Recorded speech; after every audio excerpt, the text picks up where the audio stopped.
And the funny thing is, Will Ferrell was in that movie, so it was like seeing him there. It was like, "What are you doing here?" I was like, "What the fuck are you doing here?" He's like, "Oh, we're off season." No shit. Well, cool. He's like, "How'd you get here?" I'm like, "I fucking moved here." He's like, "Oh my god." So it was kind of like a cool little thing.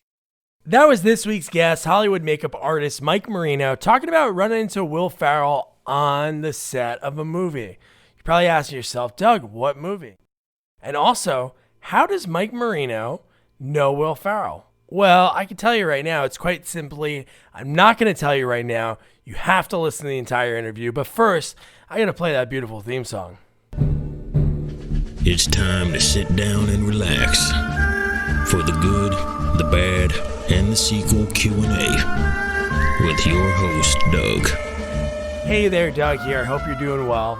This week's interview was such a blast because I've been doing this, man, over 90 interviews now I've been lucky enough to do, and it's been truly amazing, and I just get better and better every time. I hope you're listening for the 60th time, and you're like, yeah, you are getting better. You sucked in the beginning. Or you're listening to the first time, and you're going to be like, this guy's great. Because I would say this is probably one of my best interviews. And Mike was so amazing. So Mike Marino is a tri-state area guy. I'm in Jersey. He's in Rockland County. And he's just a kid that made it. We talk about how he started on SNL, which wasn't on his IMDb, which is so extensive. I'm going to put it in the notes so you can check it out. And his awesome Instagram because, man, he does so much amazing work. So you're going to want to follow him and just see some of the amazing things that he does. But we talk about that, how an unfortunate thing for a lot of people in the business, there was a writer's strike and actor's strike and nobody was doing anything, but it really gave him a chance to really reflect. So we talk about that and also just some of the amazing work that he does. He's so great at the prosthetic, like the age transformation. So he worked on the last season of True Detective, and it was amazing the way he was able to get the two main actors just to look so much older, and it's quite amazing. And he was probably one of the coolest guys I've talked to. We totally broed it out.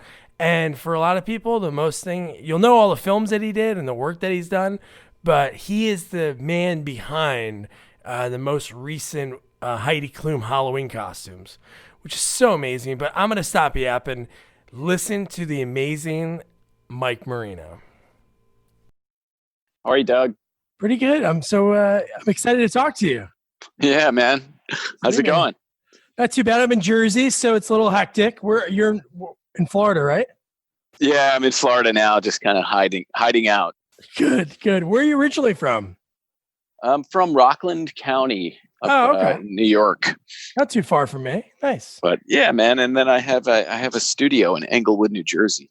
Oh, sweet. So yeah, what I like to do with these, because you're the first person I've talked to. I talked to some people in special effects, but what you do is the first time I'm talking to somebody doing that. So this will be a lot of fun. Oh, cool, man. Yeah, man. So how did it all begin? So you're growing up in Rockland County. When did you even think about doing anything like this? Oh man, I grew up in the 80s, right when like HBO first came out. And when I was a little kid, I mean, like, they only showed probably like 20 movies or something like that, and I watched, I think it was like Close Encounters, and I was like 5 years old. Nice. Like Close Encounters. They had Star Wars, and they had the Elephant Man. And for some reason, it's like for some reason they kept playing the Elephant Man like constantly. So when I was like fucking 5 years old, I saw the Elephant Man like multiple times, and it was so scary to me that I was so obsessed with like hiding from it and like just running away. And when they used to have the TV guide where the TV guide would come out and they'd tell you what movies were going to be on that month, and I would just go to the end, find the Elephant Man, and if it was on, I would like scratch it out. Like, fuck this. I don't want this to exist at all. Mel Brooks would not like that if he was listening right now. Well, he would like it because he basically was in derivative, I guess. Indirect inspiration for me to create a whole kid's career. Yeah. So yeah, that's how I kind of got introduced to what the hell this was. And then a couple years later, Michael Jackson's Thriller was out, and they showed the making of Thriller, and Oh, sweet. that was a big thing. I interviewed a guy that worked with Rick Baker on that. Awesome. Who was it? Tim Lawrence. Oh yeah, cool, man. Yeah, man, that's cool. That's Rick was my idol growing up. He was total, like, I was obsessed with Thriller. I was like, how the hell is Michael Jackson like turning into a werewolf? I'm like, this is crazy. And then they showed the making of Thriller, and I taped it on VHS, and I still have it. It's like completely wrecked. Oh, dude, that's so cool. Lines through it. I taped it. I watched it like literally like every day on the VHS, and I wore it out, and I was kind of obsessed with it. And then I just kind of, got books on makeup and stuff like that. I just wanted to be like Rick Baker, That's awesome. And crazy thing is that, like, I'm friends with the guy now, so it's like this trippy, dream come true kind of kids fantasy world that I'm living right now. Yeah. So what was the first time that you you had the makeup kits, you were reading books on it? What was the first time you were able to take a step like towards, getting into it? Let me see. Shit. I had a friend who had like in high school, or before high school, he had he was into like blood, and he always had like an eyeball on him or something. It was like fucking with people, And I was like, oh, that kid, like I gotta be friends with that kid because I like the same shit. Yeah. So I always kind of like drew and stuff like that. I could, draw. I would draw comic book stuff and everything. Oh, nice. And he really didn't. So I like basically practiced makeup on him. So, like I got like library books. I got like Richard Corson's Stage Makeup, which was a book back in the day. And Sweet. Dick Smith had a book called Do It Yourself Monster Makeup Handbook. I got that from the library, and then I just did like all those makeups and things like on my friend who was into, like eyeballs and shit, So I did all those makeups on him, and I practiced on him, and then I just really kind of got into it even more and more, Were you able to, in Rockland County, any buddies or people you knew shooting indie films? Did you ever do anything like that in high school? No, none of that stuff, man. It was like, it wasn't really like that. It was like, for me, I love film. I mean, I could probably, teach a course on film at this point, but oh, totally. I basically just wanted to sculpt. I just wanted to like have weird heads on my shelf, and, just say like, I made this thing, and I didn't know what the hell I was doing. I never took art classes. I never went to school for it. I just kind of made masks and tried to do makeup just to try to be like Rick Baker, Yeah.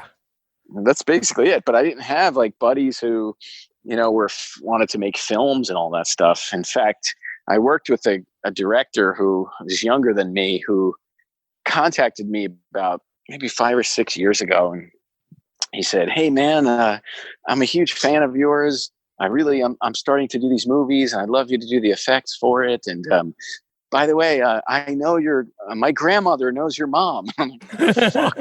Like, Jesus. And I was like, who is this kid? I'm like, this is going to be some kid who's, I'm like, okay, all right. And then I talked to him, and I was like, all right, he's pretty serious. And I was like, okay, all right, he's good. And now he's like getting to be a pretty big director. He directed a movie called Eyes of My Mother.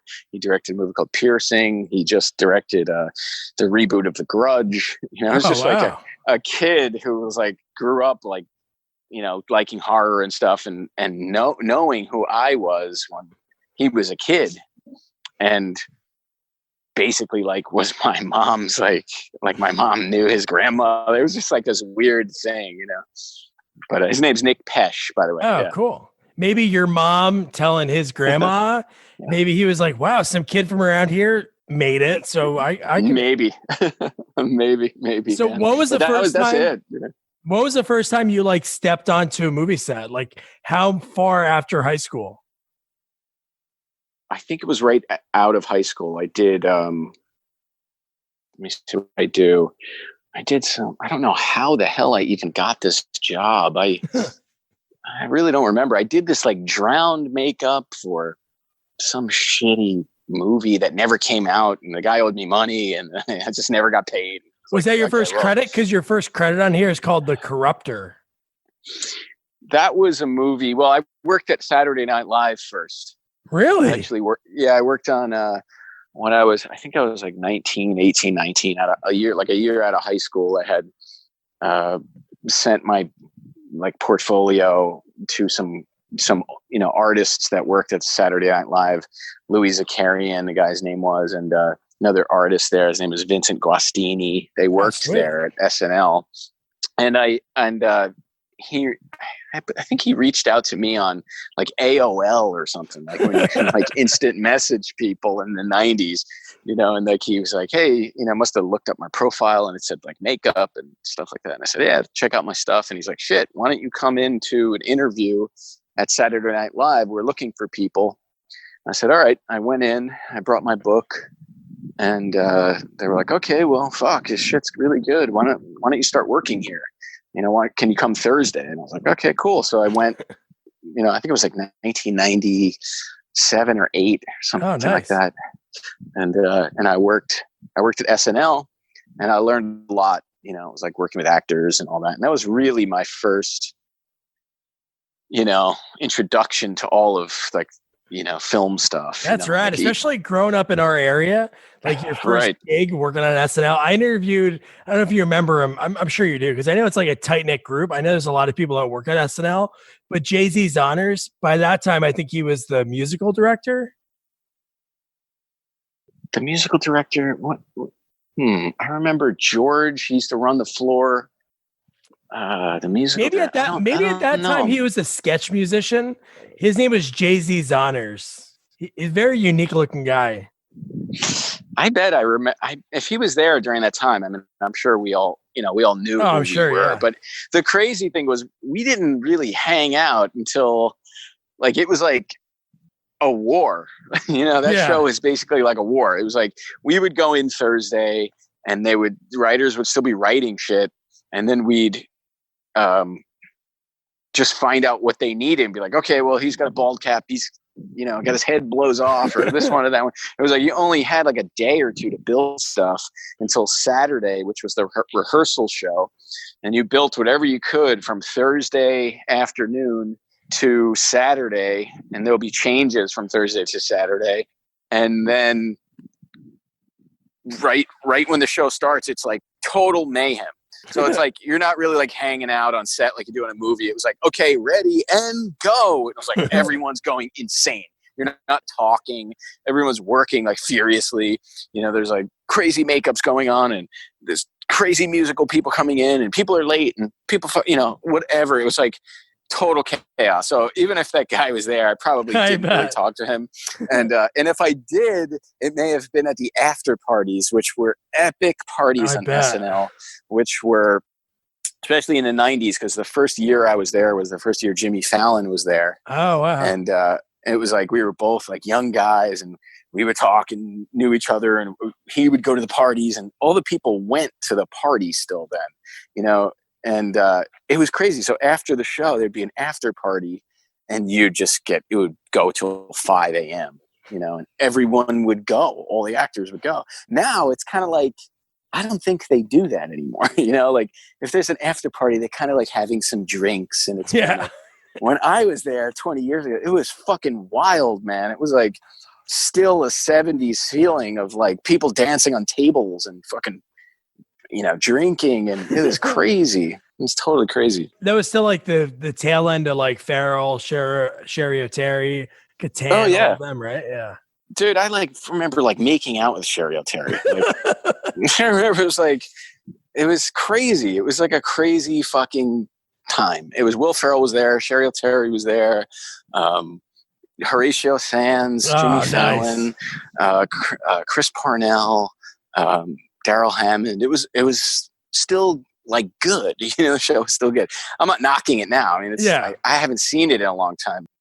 Yeah. What were some of like the memorable things you remember, like makeup wise? Like, what were some of the things you did to any of the characters? Yeah, I remember like the first year I was there, I sculpted like these Charlie Brown heads or something, like in like 2 hours, like me and Louie and another guy sculpted like these Brendan Fraser. I sculpted like this Charlie Brown and like Brendan Fraser. It's so stupid shit, It's like you only had a couple of hours to make stuff, but it was cool. I remember that, and that show actually got nominated like for an Emmy. And I think that was my first show I did, and that was nominated for an Emmy. And although like I don't think they won, or I definitely wasn't nominated. I was kind of like just this kid who came into the show and like made shit for a little while and left. But it was fun, it was cool. And that was kind of like my first introduction to stuff. And then I had met, I had been talking to Dick Smith, who's a famous makeup artist who did the Taxi Driver and The Godfather and The Exorcist and all that. Yeah. And when I was younger, I wrote him a letter. I found his address. I wrote him a letter, and like he started corresponding with me. He sent me a postcard and said to call him, and I called him, and then I would talk to him for hours on the phone, just about like formulas and shit. Dude, that's amazing. It's crazy. It's just total tripped out. Like when you're a kid, you kind of think like, you're calling thinking of it now, it's like you're calling a professional Oscar-winning guy, and like he's talking to you for hours on the phone. It's like really like doesn't happen anymore, I interviewed a guy, Joe Castro. He does special effects and he directs, and he did a similar thing. He grew up in a small town in Texas, like on a farm, and he was obsessed with special effects, doing it like in books, kind of like you. And he called Tom Savini, and he just called the operator in Philly. And he just said, "Can you give me this guy's number?" Spelt it out, and he picked up. And every so often, he would talk to him on the phone and help him like do builds over the phone for like 2 hours. It's so crazy, insane. So, what was your first step? Tom is great. Oh yeah, dude. So, what was your first step after SNL? Did you stick around like in New York, or did you head out west? No, I headed out west. There was a guy who worked at SNL, and he had a job in LA, and I kind of went to LA with him and worked on Jay and Silent Bob Strike Back. Oh, sweet. Which was a Kevin Smith film. Yeah, Jersey guy. Yeah, Jersey guy. And I don't think he came back. He kind of just stayed out there. I'm sure. After that. Pretty successful. Yeah. And he was cool. And that was a fun movie. And the funny thing is Will Ferrell was in that movie. So it was like, seeing him there, it was like, "What are you doing here?" I was like, "What the fuck are you doing here?" He's like, "Oh, we're off season." No shit. Oh, cool. He's like, "How'd you get here?" I'm like, "I fucking moved here." He's like, "Oh my God." So it was kind of like a cool little thing. And I did that, and I moved to LA. And then when I was there, I jumped around at different people's studios. I worked at Rob Bottin's studio, who built like RoboCop and Total Recall. I worked there for a little bit. I worked at a guy's studio called Screaming Mad George. He did all like music videos and stuff. And then Vincent Guastini, who had the job of Jay and Silent Bob Strike Back, I worked at his shop when he had work. And then I worked at Optic Nerve, another makeup studio where they did Buffy the Vampire Slayer and Angel and all that. And I was like thrown into all of that, And at that point, I saw all the people I used to idolize as a kid working next to me, and I'm like, oh shit, like fuck, they're really good, like I better like be really good too, I can't fuck around. And it was crazy because I saw the actual work in person, like Hollywood professional work, and I'm like, okay, like I need to get better, like I really need to get really good. If I'm going to be competing with these guys, I need to like really know my shit. Yeah, but it's good the way you did it, because you started doing it on your own.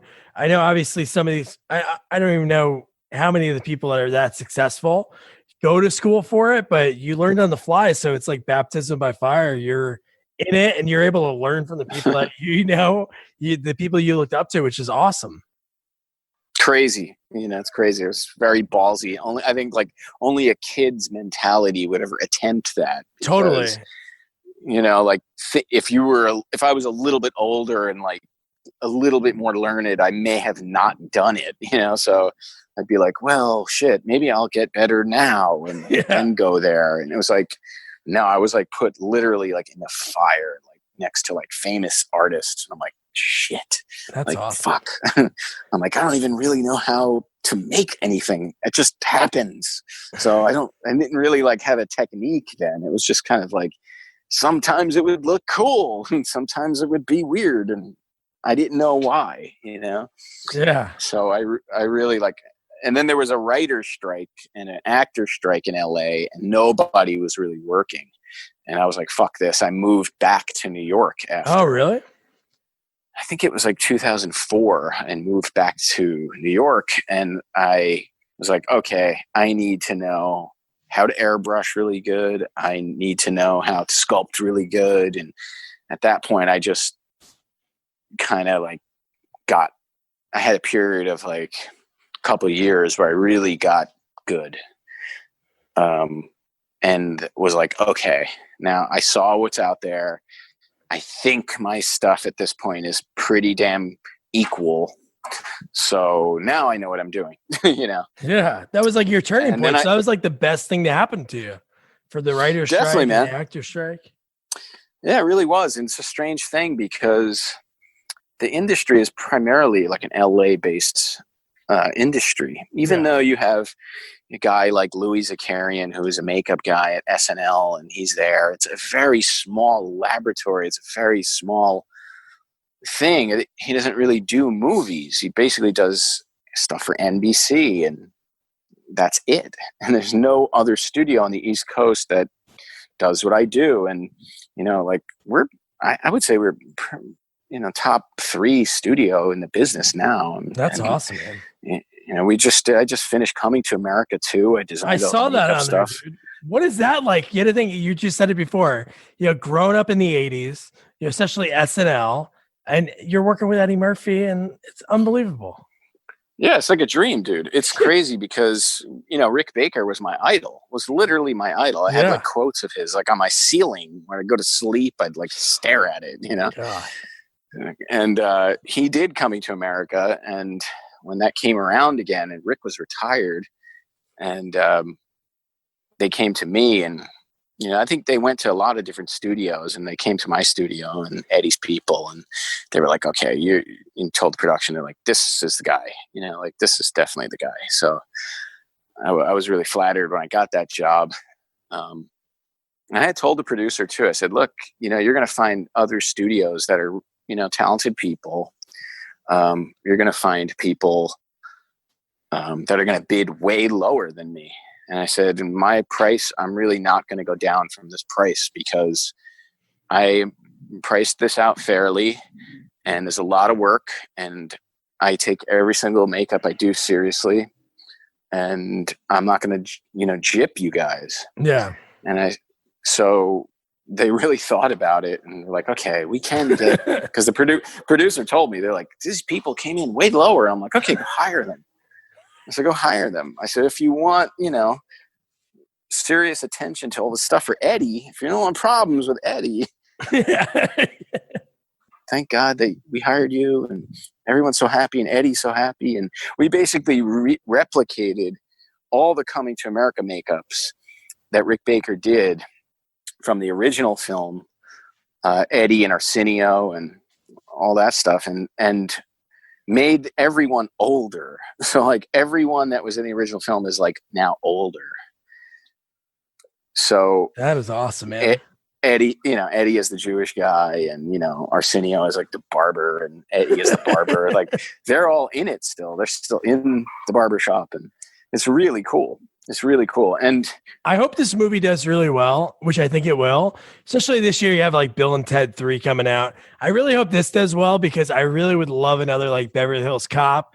And I know for years, I think it's I think it's one of those like, they have like the blacklist scripts. Like there's one that just won't get made for some reason, but Triplets with Arnold, Danny DeVito, and then they always said like Eddie Murphy to make it like him as the third person. So it'd be cool if this worked. Cause I think I know people could sit here and say like reboots. it's not a reboot. You see these guys like an Ace Ventura, with Jim Carrey back would be amazing. Yeah, I know. It's great. I mean, it's like they're still super talented actors. Oh, yeah. And a lot of those guys are kind of just not really doing much, but it doesn't mean that they're not good anymore. It's like, I just think they're over it. And another thing is like their price is too high. I interviewed a guy that was, he was the art director on Blade Runner and a bunch of 80s movies. David L. Snyder, he worked on like Bogus Journey. And he told me like when he got big, it was like the 80s. He was like the hot guy that people would go to for production or art directors. And then he said once it hit like 91, then they were looking for the next guy that they don't have to pay as much. So it's like everything in cycles. Oh yeah, of course. I mean, they, look, they figured it out, like the producers, it's a strange thing because the producers figured the business out as a business, but they definitely didn't figure out the art of the art, So like they kind of like, it's kind of like sometimes they look at it like ordering a pizza or something. I think it was like Rick Baker or Rob Bottin had originally said that. And they said like, it's not like ordering a pizza. You call someone up and you say like, I need this, this, and this. How much is it? It's like, no, it's like you're hiring Rick Baker, you're hiring Rob Bottin as a designer to come in and figure out how to do it. And not only how to do it, you're hiring that specific person because you like that person's style. You think that they can bring something to the table that's different or interesting. And that's where I feel like the 80s movies really let those guys and girls do that kind of thing, bring something to the film. And I feel like now it's like, why is your price cheaper, more expensive than this guy's price? It's like, fuck off. So I've been remarkably lucky in the career choices I've made. I mean, I've done some shitty projects too, but I've definitely tried to hold out to a higher standard like Bottin and Rick Baker had always tried to do back in the day, and Stan Winston. And I always try to like, pay my people and have time and all that. And it's only, there's only so much you can do in like a month, It's like if you have all this stuff that has to be built in a month, then it's going to look like you had all that stuff built in a month, It's like, it doesn't have to be like that. So I tell producers when they call me, sometimes I say like, look, I will be probably on the highest end of all the people you're looking for shopping around. You can hire them. I am not that guy. I am not that studio. We are not that kind of company where we just need to work, even though I'd love to pay everyone a lot of money and keep everybody employed, but I am not going to just be desperate, So out of the teachings I got from Dick Smith, and he had always told me, he said, look, if there's a project that someone asks you to do and you really don't care to do the project, ask for a lot of money.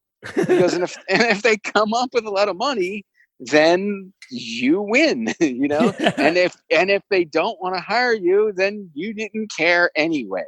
So he told me that, and I kind of kept that with me on every job. So I've kind of like gone into films with this sort of kamikaze type of attitude, like to where it's like, okay, well, fuck you. Here's the price. And if you don't want to hire me, then goodbye. So it's kind of worked. And I could be proud with a lot of the work that we've done. So I don't like talking about something. Well, I didn't have time because blah, blah. I just ask for time. I push every button I possibly can. And until I drive someone crazy. And then the work always comes out. Work has to be first, that's all. No, totally. So we talked about, obviously the big turning point was when the writer's strike, the actor's strike, you're able to work on everything. Was there a film? Because obviously when you're going to people, you have like a portfolio. Now they could see all the things you worked on. Was there one movie that you worked on that just turned people's heads? Was it like I Am Legend or The Wrestler or one of those? I had done a film, a very small movie that Charlie Kaufman directed called Synecdoche, New York. I had done makeups on Philip Seymour Hoffman, where he, throughout the film gets older and, kind of ages and stuff. And that was like my first aging makeup I think I ever did. And I kind of, another makeup guy had the job and then bailed out at the last minute. And then they called me and said, like, would you want to do this makeup? We're filming in like a few weeks. And I said, fuck it. Let me just, let me just figure it out. And I figured it out. And I was experimenting with like silicone translucent pieces at the time. And that was kind of a new thing back then. And I had figured out how to make these, fairly translucent pieces. And I had doing these makeups on Philip Seymour Hoffman and a lot of the actors on that movie. And it was a total experiment. And I really couldn't say that I knew what I was doing. I kind of thought I knew what I was doing. Looking back on it, I'd be like, oh my God, I wish I could change this. I wish I could change that. I learned so much, but 20 years ago, basically, which would have was 20 years ago. I think people were like, shit, that looks pretty real. Who is this guy? Who the fuck is this guy? And that's, I think, was a job that kind of like pushed me to a point where people started looking at my work. And that was one. And then another job I had done with Willem Dafoe called Animorph, which was a strange horror movie. It's kind of like an indie movie. And the production designer on it, his name is Jack DeGovia. He was like the production designer for so many 80s movies and stuff like Die Hard and shit like that. Oh, sweet. And he was on that job, and they were interviewing people to like build these fake bodies. That was like part of like the story. It was like this serial killer was using dead bodies as like his art, So, and Willem Dafoe was a detective and he was investigating it. And that job, I had gone in for an interview on that job, and I had met Jack DeGovia, and I guess he met a few other makeup effects people, older and, kind of more established than I was. And I brought like this fake head that I made. Oh, that's awesome. I brought it to the meeting. I probably say, I think it was like first or second fake head like I ever made. I did all the hair work on it. I had punched all the eyebrows and the beard stubble and all shit. And I brought it into the meeting. And when Jack DeGovia saw it, he was the president of the art directors guild. So, I mean, this guy knew like, artists. So I brought it to the meeting. I showed up with it, and he was like, "What? You built this thing?" He's looking at it. He's like, "What the fuck?" and he goes, "Okay, we'll call you. We'll call you back. We'll call you back." And I left the meeting, and I called, and he called me back and said, "Hey, Mike, I just wanted to tell you that as soon as I saw your work, I told the producers, I said, if you don't hire that kid, you are making the biggest mistake in this movie."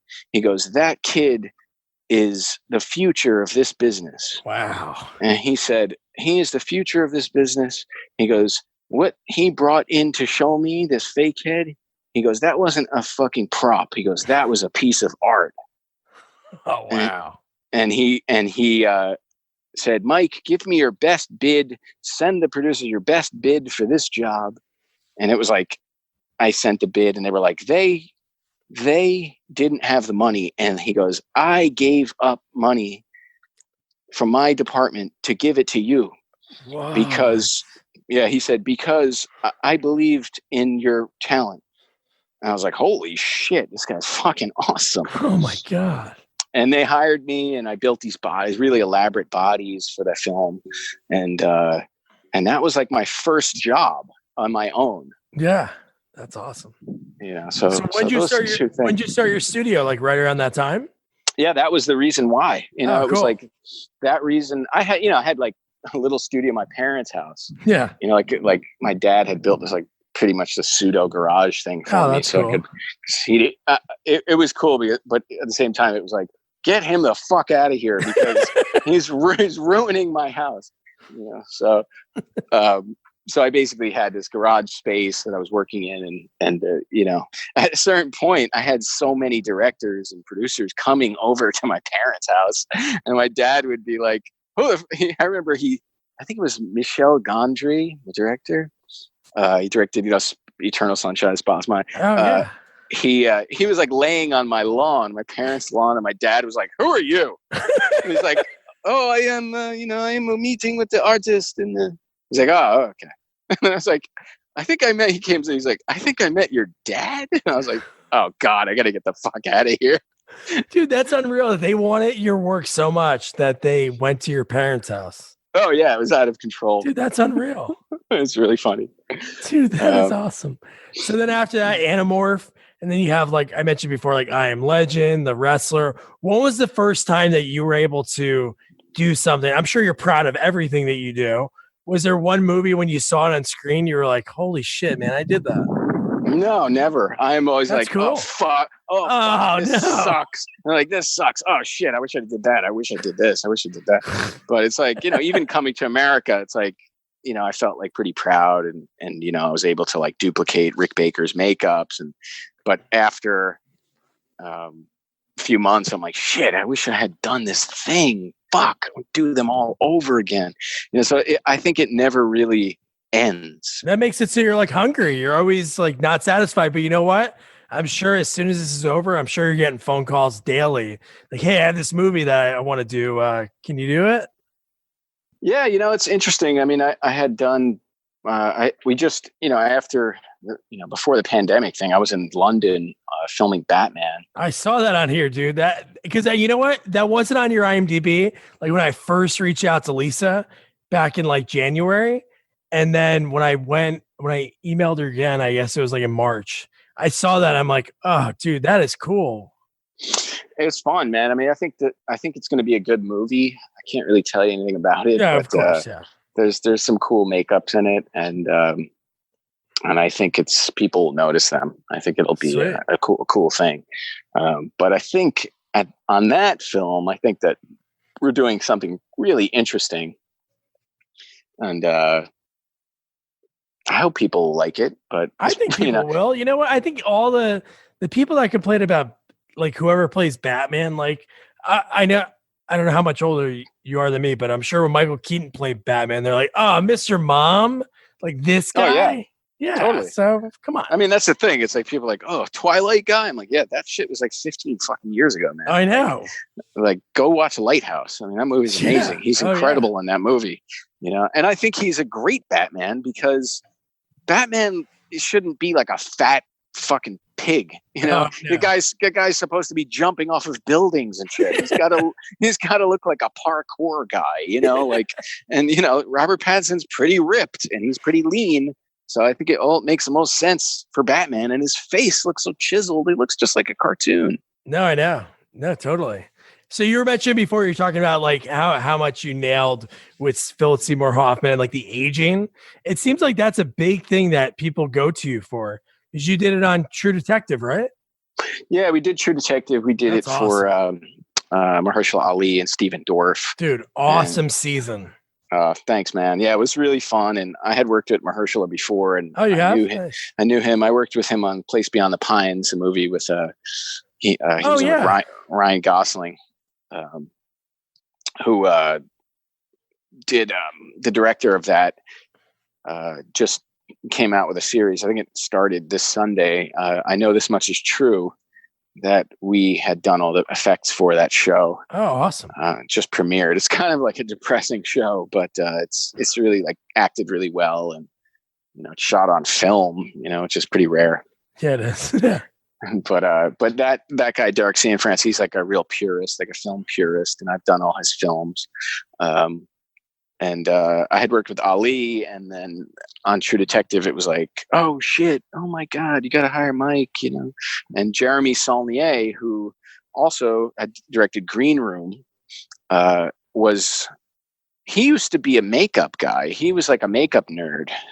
He directed Green Room and Hold the Dark, and he actually directed True Detective, and then he left. he left HBO because he is really like takes his time, and he's kind of an indie director, and I think HBO is really like a corporate kind of way of filming things, and I don't think it really kind of worked out for Jeremy on that job, and they kind of parted ways. I think they parted ways in a decent way. I don't think it was like really bad, but he insisted they hired me for True Detective. That's awesome. And they were like, oh man, like there's all these other guys that, we know. And he was like, trust me, man. He goes, if you don't, there's so much aging in this show. He goes, if you don't hire these guys, I'm quitting. So it was like, oh fuck, dude. I'm like, well, thank you so much, Jeremy. You didn't have to do that. Like, just, it's okay if I don't do the job. But he really fought for us to do it. And that's how that happened. And working with Ali and Steven Dorff are like fucking amazing dudes. And the HBO guys were great, so it's all good. Yeah, Steven Dorff's awesome. It was cool. Obviously, everybody still acts. Like everybody that pops up in like big shows or big movies, they're always still acting when you look at their IMDb. But then they are in something that's super. And I saw him, and I'm like, oh, dude, I loved him in Blade.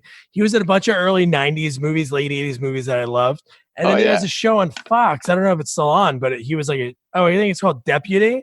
But dude, he's such a cool guy. And that show, when he's old, he's such a great crotchety old man. Cool, man. Thanks so much. Yeah, Steven is great. He's just a great person. I love that guy. Is that mind blowing? Like a kid from Rockland County, like again, a kid from, I'm sure all these actors or anybody that works in Hollywood, they're a kid from some small town or a county, but it's like, dude, these people are going to bat and saying, hey, man, you gotta hire Mike.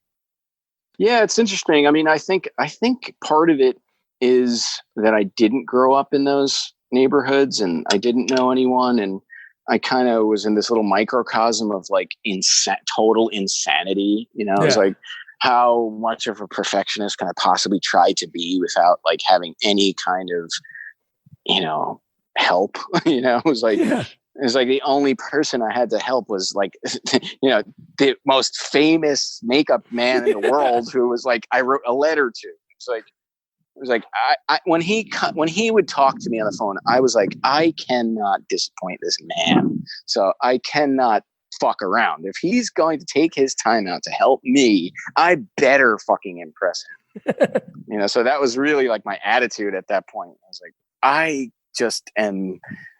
had my own little friends. I had my own little studio. I was not in LA. And it was like, I think that kind of helped me, develop like trying to be like the LA guys. Yeah. And doing something different. Like it's like people that go to school for filmmaking. I'm sure some people that go to school for 4 years at like NYU or USC, like they become filmmakers. But I think the people that maybe try to do it a different way, they're not learning how other people do it. They're kind of like learning in their own way. Yeah, man. I mean, I think it's different for everyone. I mean, everyone has their own path, and I can't say that if I didn't move to LA and if I moved to LA, it would be different. I don't know if it would be different. I mean, everyone has their own unique path. Yeah. And I just think that if you love what you do and you're passionate about what you do, like somehow it kind of works, like in some way, if I did move to LA, it may have worked too. If I grew up there, I don't know. I mean, it just, I can't say yes or no. I mean, I just am me and it's what I only know how to be, so, yeah. But then your dad wouldn't have that story that, the director was laying on the lawn. Yeah, exactly. He doesn't even know who it is. That's even better. That's the thing. It's like, he doesn't know who these people are. He's just sitting on his lawn. Get the fuck out. Dude, that's awesome. So one thing that was really cool when I looked on your website, which is so cool that you have all the behind the scene photos of like De Niro and Joker, but the one that was really cool, and now after talking to you and that you love the Thriller music video and Rick Baker, was Heidi Klum, dude. How did you connect with her? She's great. Heidi is amazing. That's amazing, dude. she's a huge like makeup fan, Oh yeah. like she loves to dress up and be a strange person or whatever on Halloween. Actually, my buddy Bill Corso is another makeup guy from LA, and he was originally doing Heidi Klum's makeup. And he was so busy doing Jim Carrey and Harrison Ford and all that stuff, and Heidi's party was in New York and her offices were in New York, that Bill had said, like, why don't you just, I'm really busy. Why don't you just hire Mike? He has a studio in New York. And we had helped Bill on 1 year do this like makeup on Heidi. I think her and Seal were like apes or something like that. And I had just come in with a couple of people I worked with in my studio and helped Bill. Bill built all that stuff and helped Heidi do that costume like that 1 year. And the follow-up year, he couldn't do it and recommended me for the job. So I have to be thankful to Bill Corso who recommended me for that. But Heidi, came, and then we did. I forget what we did. I think we did the old lady makeup on Heidi, and that was also Bill had built all that stuff, but he could not glue it on. So me and Mike Fontaine, another artist I work with in my studio, had done the makeup solely. And Bill came for like an hour. He was like in between like some movie, and he was like, I could come for an hour. And he came for an hour, and then he left. And then we had done the rest of the makeup. And that's how that started. And then the next year, I think we did like Jessica Rabbit makeup on Heidi Klum, and that was kind of like a big hit, and the press like fucking ate it up. And then from that point, she just kept calling us to do her stuff. Dude, the Michael Jackson one is so good. Oh, thanks, man. That was a lot of work, and that was fun. That came about like Heidi really didn't know what she wanted to do. She wanted to be Michael Jackson, and we were like, I don't know if we can make you Michael Jackson. Yeah, like, not in today world. Yeah. Yeah, not even that for that reason, but it was like practically, I was like, I don't even know if we can do that. I'm like, he has no nose. And it's like, I don't know how we're going to do it. So I said, I go, and she was bummed out. And I was like, Heidi, what if I tell you that you could still be Michael Jackson? She was like, tell me. And I was like, you should be Michael Jackson's Thriller as the werewolf. And she's like, I love it. Fuck it. I want all the zombies and I want everything. I was like, oh, fuck. I just walked into a fucking huge job now. I was like, oh, God. So, but it was fun. And it was amazing. It was very difficult duplicating Rick Baker's makeup on Michael Jackson because it's so unique and it was so iconic. And it was like one of the makeups I grew up loving and being the reason why I even got in this industry, and duplicating the makeup was very difficult. No, I bet. In fact, I had sent the sculpture to Rick Baker. Oh, I had told him, I said, look, I'm sure it'll suck, but we have to do this makeup on Heidi Klum. And me and Mike, the guy in my shop, we sent pictures to Rick. And I said, like, do you think anything's wrong with it? And he's like, it looks really good. He's like, I think maybe you can move the ears a little like down. And we were like looking at it. We're like, yeah, really? I don't know. And then we moved it and we're like, he's fucking right. Fuck. So he kind of like helped us a little bit on that. And then we did the makeup and she did a whole dance in the street. And it was so fun. And Rick had saw it, and Rick was really honored. And Rick was like, hey, he wrote me an email, and he was like, hey, Mike, like fucking, he goes, thank you so much. I was really impressed with your work. But fuck you. You made it better than mine. And I was like, oh my God. I'm like, no way. But like Rick Baker saying that like you did a better job than he did. It was like, it's a kid's dream, It's like, all right, am I dead? I think I'm dead. I think I died. Anytime you're having like a rough day, just like have that screenshot as the background on your phone or have it like framed somewhere so you just get that pick me up. But dude, that is amazing. Oh, totally. And it was strange because I had gotten the Coming to America job a couple of years later. Yeah. And it was the same kind of thing. And I had sent Rick. First, I had called Rick and said, Rick, I don't want to say yes to this job if you don't say it's okay to do. And I told the producer that. I said, okay. They're like, okay, so you're going to do the job. I was like, I can't. And they're like, what? And I said, I have to ask Rick Baker's permission to do the job. So I talked to Rick, and I had said, and he said that, I can't. He goes, I can't. He goes, I know what it's like to have a shop in a studio and have to pay people. So I won't hold it against you if you do the job. He said, but if he goes, what did he say? He said, if he goes, when you win an Oscar, you better fucking thank me. I said, all right, awesome, man. So then I told the producer, I said, okay, Rick signed off on it. Rick said it was cool to do. So yes, I'm going to do the job. Dude, that's awesome, man.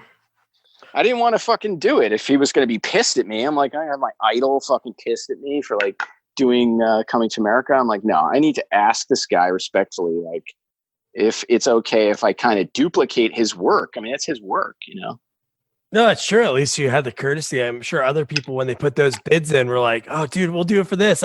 Rick Baker, not saying they would say who's Rick Baker, but they'd be like, just whatever. Here's the lowest price. Of course. I'm sure they did, but I wasn't going to do that. And that's why you are who you are. So one thing, this has been awesome. A couple of things, and then I'll let you go. Dude, you worked on the movie 43? I did. Did you do the ball neck on Hugh Jackman? I did.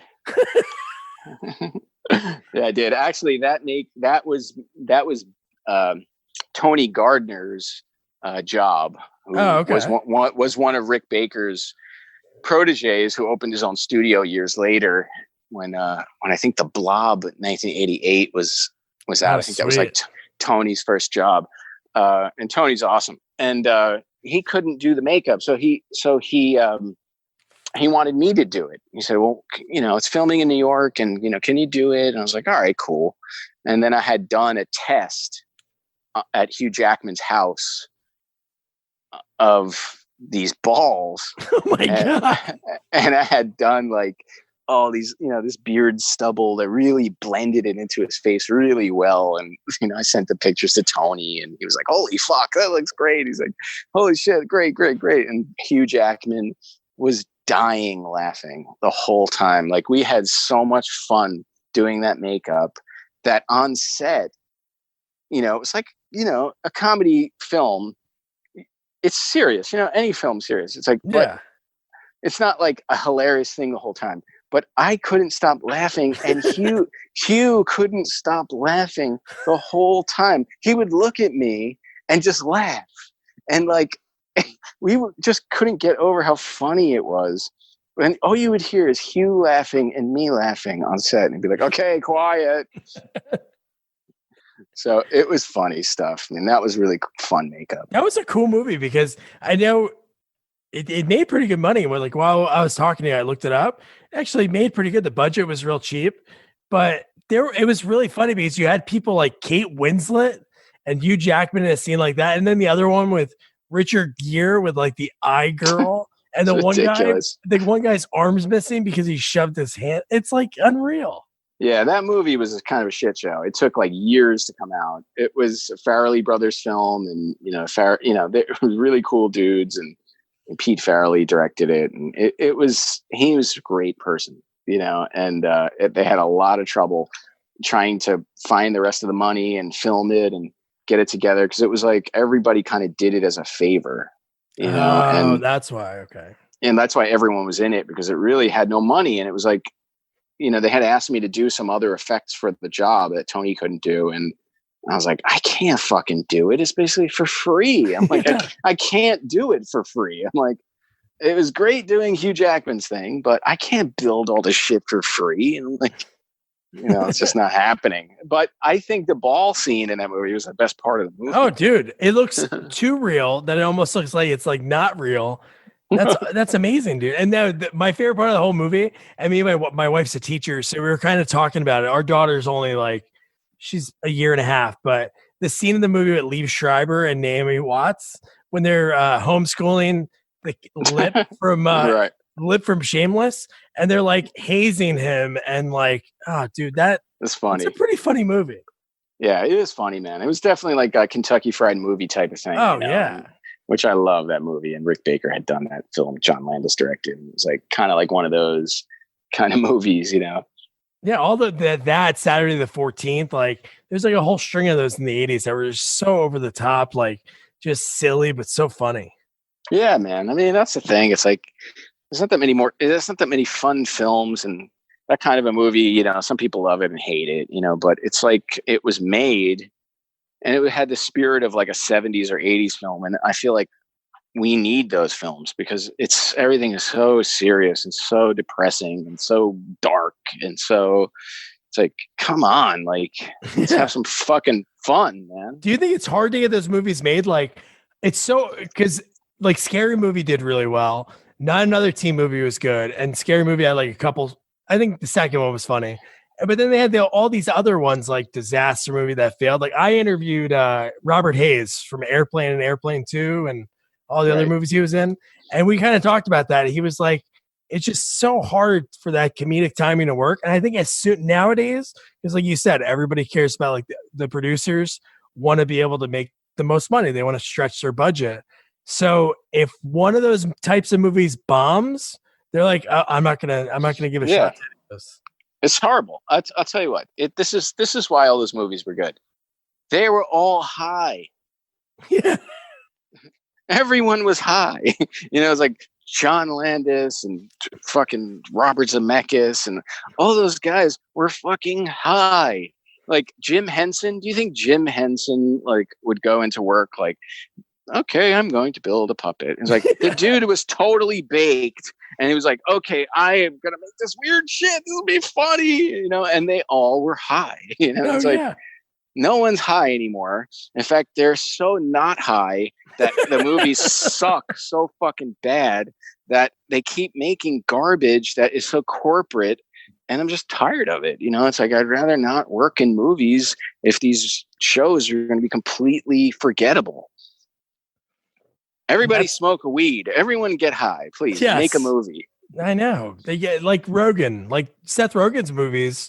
Yeah, they're funny. Yeah. I mean, come on. That's like one of the rare people that, you know, still make funny movies. It's like, yeah, that's true. They were all fucking high, man. You know, like I think Coming to America is going to be really funny. I think it has the spirit of the 80s big time. And I hope people like it. Like from what the script I read and, you know, the what we filmed, it was really fucking funny, you know? So I hope that people will go see it and they remember what it was like to laugh at something, because think about it. We mostly reference films from the 70s, 80s. Oh, always. You know? Like, it's just like, how many times do you reference like a movie that came out like 3-4 years ago? It's like, you don't even remember them. And you want to hear, I'll tell you this. Me and my buddies are talking about this. So me and my wife were. So she's a teacher, obviously right now, no school, but she's doing like Zoom. But even in the classroom, she would make references to movies that you would think everyone has seen, like Ferris Bueller's. And you know what's different nowadays? And I think maybe because the way we grew up, like you sat in front of the TV and whatever was on is what you watched. It's not like you really decide it unless you guys rented a movie for the night. But nowadays, kids can turn things off. Like I've seen so many shitty movies. Like that's why I kind of started this podcast. Like we talk about just movie sequels, like good or bad. Like really, it's not like I could pick or choose who's going to say yes to me to do an interview, and then I do a sequel that they worked on. So I know you've done a few sequels, but dude, it's like now I've seen so many bad movies. I'm sure you have, like growing up, that you're like, you know, it's a movie. I'm going to watch it. Oh yeah, dude. I mean, like. Think about, like, I just watched Top Secret, like the movie with Val Kilmer. I mean, it's like, they would never make that movie now. Yeah. Just wouldn't make it, you know? And it's like, it really wasn't that good, but it had some funny parts in it, but it was like really not politically correct. And it's just like, enough already. It's like, you can't even joke around anymore. It's too sensitive. Everyone is so fucking sensitive. I'm just so tired of it. Well, that's why it's good to always have those 80s movies in the can and you can go back and watch them all the time. But no, that's what sucks. You can't make those, even movies nowadays couldn't make a reference like, hey, you remember this in Bachelor Party? It's like, dude, nobody knows that about the horse at the Bachelor Party with Tom Hanks. I don't even think of Tom Hanks in Bachelor Party. Then get Tom Hanks like Forrest Gump, you know? Oh yeah, man. I mean, Bachelor Party was classic. That was like a movie that you'd have to sneak to watch. Yeah. You know, like it was like you could definitely not like just throw that movie in and watch it. It was like watching a porno, you know. It was like and think about it. It's like he became a huge star and, you know, this great actor and stuff, but he did Bosom Buddies and like those shows that were so crazy. It's like, look, everyone, you can't please everybody. It's like there will always be someone offended. I worked in this movie with Jamie Foxx, and he said he did 2 minutes a comedy act. I think it was like Jimmy Kimmel or something. He said he had 2 minutes of jokes, like stand up. He said he got 9 different groups of people offended by what he said. Oh. He was like, I got the pit bull group against pit bulls. I got this one. And I was like, oh my, he goes, you cannot fucking say anything anymore. And it's ridiculous. It's like, really? That's the world we've created? I know. That's why stand up, it's not like the early 90s Def Comedy Jam, like that group, like Jamie Foxx. That's where I grew up, like watching Jamie Foxx and Martin Lawrence, Bernie Mac, and it's great. It's different now, but you know, it's good. At least we can go back and be nostalgic and watch that. So one question I always ask people, and I think you might not have another option career wise, but when you were growing up, obviously it's something when you watched Elephant Man over and over and it scarred you. Was there anything else that you had? Like, was there any fallback before you met the Eyeball Kid? Oh, you mean like career wise? Yeah. Did you ever think of anything else? Like, no, you wanted to never. Do? That's awesome. And that's why you not made at it. all. Not at all. It was like blindly aiming to this goal, you know? And it was like, my parents always tried to tell me like, oh, you know, why don't you be a plastic surgeon? And I'd be like, oh yeah, I'd be like, oh, how about hell fucking no, get out. And then I would just close the door, you know? But there was no fallback, and I had no school. I really didn't have encouragement either. The only thing that really kept me, you know, going was like going over like Rick Baker's work and Kevin Yeager's work and watching, you know, Tales from the Crypt and being like, okay, there is a career here somewhere. I don't know what it is, and I don't know anybody, but there is something that is out there that people do, and they work at this stuff, you know? So fortunately I was stubborn. That's good. It worked out. Have you ever do you keep in touch with like the Eyeball Kid or anybody else that you know, like I don't, a little bit, not quite, not really. It's been some, you know, when I know it's a long people time. Get married, people get married and they get, you know, just disappear, you know. It's like, I'm sure if I called him and, hey dude, you know, blah, blah, blah. But, you know, he's like, I still have the eyeball. I still have the eyeball in my pocket right now. Oh yeah. Yeah. And then I'll get the, you know, well, why didn't you fucking hire me all these years, you asshole? It just becomes one of those things. Well, it's been great, man. Mike, dude, you're awesome. Thanks, man. It was fun. I think I'm excited to listen to this thing if I can stand the sound of my voice. But it's been awesome, and I appreciate talking to you.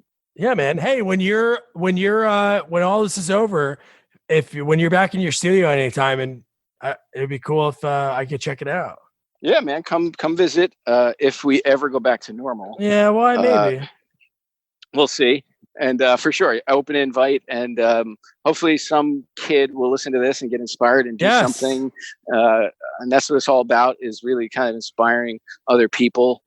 Because do you have anybody ever reach out to you, like on Instagram or like email always? Wise? Oh, cool. always, like every few days, and I pretty much answer everybody. And That's cool. I give them harsh criticism too if they need it. But that's what Dick Smith had done to me. So if he was like, oh, your work is amazing, you don't need to do any improvement, then I wouldn't be good. So totally. when you hear criticism occasionally, like, take it and run with it, because it makes you better, and that's the thing. I remember one time he said, oh, hey, I love this sculpture, I love this drawing. He goes, but this one here, he goes, what the hell is it, painted with dirt? And I said, oh God, what the fuck? So, if that didn't happen, then I wouldn't, have pushed myself. So hopefully your podcast inspires people. Yeah, dude. What did your parents say when you were on the phone with Dick Smith? Oh, he used to call and my parents would talk to him, and, it'd be like, Dick Smith is on the phone. I'm like, oh God, talk to him. Oh no. But they were like, okay, well, if he's calling, then there must be something good here. Because my dad said that one day he like opened my door and like saw me in my room working on stuff. He's like, what the fuck is he doing? It was like the room was a mess. It was all fucked up. It was like heads everywhere. Yeah, I was like sculpting, like frustrated. And I was just like, oh God, is he ever gonna make any fucking money? Like it's like that kind of shit. But they were supportive to the point to where I was stubborn, so I was like, fuck you, get out of my room, that kind of thing. It wasn't like, oh, you did a great job. It was like, oh yeah, the eye is too low on this sculpture. It's like, oh, fuck you, get out. Man, wasn't Mike awesome? It was so funny that that's what he worked on in movie 43. Me and my wife, when we were dating, so my girlfriend then, we went to the movie theater to see that, and there wasn't a lot of people in the theater, but man, that movie was so funny, and that scene was so great.